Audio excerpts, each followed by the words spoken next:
না টাইম লাগবে। আচ্ছা কোন তাই আমার মোবাইলে যারা ফেসবুক আইডি খুলে দিচ্ছি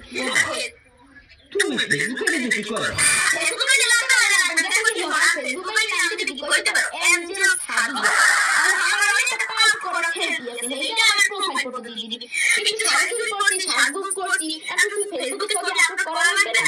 আর হ্যাঁ আর একটা কথা যারা একটা টিকটক ভিডিও বানাইছি এইটা স্টোরি দিয়ে দিবি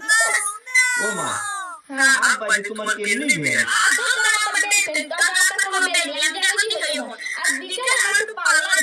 সাহায্য করে ব্যাপার আছে না এখন জবরদস্তি কাউন্টে চলতে দেবে দেখো এই সুযোগ কর